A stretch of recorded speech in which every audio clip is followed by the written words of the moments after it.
Tila kahera ang isinumbong na nanloob sa isang ice cream shop sa California, USA. Isang oso na tila natakam sa strawberry ice cream. Oso cute pero oso scary rin. Sabi ng El Dorado County Sheriff's Office, napalabas din nila ang oso at hindi naman ito nanira sa loob ng tindahan. Mom meets mom. Umani ng libu-libong reacts ang proud moment ni Will Ashley with his mommy Mindy at PBB ex-housemate Clarice de Guzman.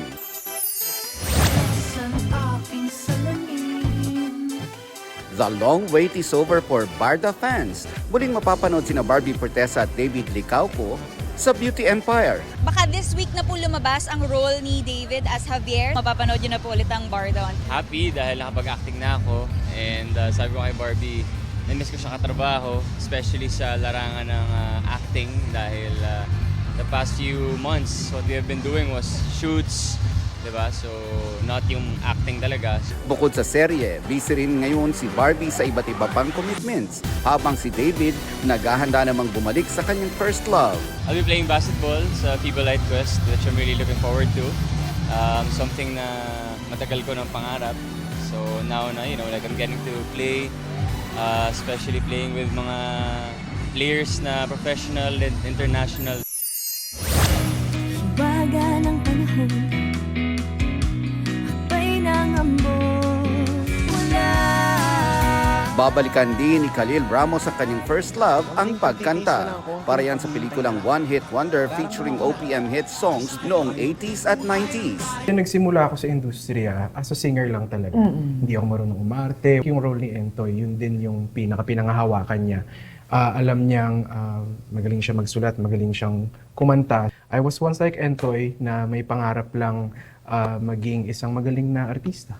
Makakasama rin niya si Cruz versus Cruz star Gladys Reyes na for a change ay hindi kontrabida kundi isang supportive mom at tita. Siguro yung dapat wala pa rin, hindi ka pa rin tumitigil na natututo, di ba? Kahit na ilang henerasyon na, I'm just so happy na mula noon na ang inapi ko si Judy Ann, di ba? Claudine, sila Ngayon, inaapi ko na yung mga bagong new breed of actors. Nelson Canlas nagbabalita para sa GMA Integrated News. Bago ngayong gabi, wala ng tropical cyclone wind signal sa Aurora kung saan naglandfall ang bagyong Isang. Sa 11 p.m. bulletin ng Pag-asa, nananatili ang signal number 1 sa Cagayan kabilang ang Babuyan Islands, Isabela, Quirino, Nueva Vizcaya, Apayao, Abra, Kalinga, Mountain Province, Ifugao, Benguet, Ilocos Norte, Ilocos Sur, La Union, Pangasinan at northern portion of Nueva Ecija. Huling namataan ng sentro ng bagyo 120 kilometers west-northwest of Bacdotan, La Union. Patuloy ang kumikilos pa northwestward sa bilis na 40 kilometers per hour at patungo ng West Philippine Sea. Sa forecast ng Pag-asa, inaasahang lalabas ng Philippine Area of Responsibility ang bagyong Isang bukas ng umaga o hapon. Unti-unting pinalalakas ng bagyong Isang ang habagat na magpapaulan pa rin sa ilang bahagi ng bansa.